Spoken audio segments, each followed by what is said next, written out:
Sixth sign है वो है अनएक्सप्लेन्ड वेट लॉस। अगर आप कुछ थोड़ा बहुत खाते हो, आपका पेट दर्द करने लगता है और कुछ ही महीनों में, कुछ रिसेंटली आपका वेट लॉस अचानक होने लगा है, तो इसका मतलब आपके स्टोमैक में, एब्डोमिनल आर्टरी में प्रॉब्लम है। तो हमारे इंटेस्टाइन में भी ब्लड फ्लो बहुत जरूरी होता है। तो अगर आपके साथ कुछ ऐसा हो रहा है, मतलब आपके एब्डोमिनल आर्टरी में प्रॉब्लम है, आपको डॉक्टर से कंसल्ट करना। तो सेवेंथ साइन है लाइट हेडेडनेस और डेजीनेस। अगर आप थोड़ा देर भी खड़े होते हैं या तो कुछ काम करते हो तो आपको चक्कर आने लगता है, डेजी फील होता है, या फिर आप सो के उठते हो तो थोड़ा चक्कर जैसा फील होता है। इसका मतलब ये हुआ कि आपके ब्रेन में ब्लड फ्लो कम है।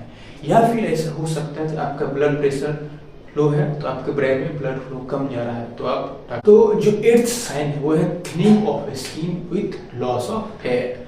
तो अगर आपके पैर के, हाथ के स्किन में ठीक से ब्लड फ्लो नहीं हो रहा है तो आपका जो थिन ब्लड स्किन है, पैर के, हाथ के स्किन, वो ठीक से न्यूट्रिएंट्स नहीं मिल रहा है, तो वहाँ का स्किन जो है थिन हो जाती है और वहाँ का जो हेयर वो लॉस होने लगता है।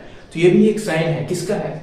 एडवांस लेग इस्केमिया या एडवांस पेरिफेरल आर्टरी डिजीज का साइन है। तो इसकी अगर आपकी प्रॉब्लम है तो आप शुरुआत में कोई पेन, दर्द नहीं होगा, तो इसको प्रिवेंट किया जा सकता है। दूसरा जो साइन है, ninth sign and the last sign is leg ulcer that do not heal. इसका मतलब अगर आपको कहीं जख्म हो गया, ठीक है, वो जल्दी ठीक नहीं हो पा रहा है, ठीक, इसका मतलब है उस एरिया में ब्लड फ्लो कम है। जनरली होता क्या कर, आपको कहीं जख्म हो गया, घाव हो गया, तो ब्लड वेसल्स भेजता है न्यूट्रिएंट्स ताकि वो जल्दी ठीक हो जाए। लेकिन अगर आपका जल्दी ठीक नहीं हो रहा है, मतलब आपको उस एरिया में ब्लड फ्लो कम है, कभी कभी वो कलर चेंज भी अगर शो करे, येलो हो गया, फिर ब्लैक हो गया, मतलब उस एरिया में ब्लड फ्लो कम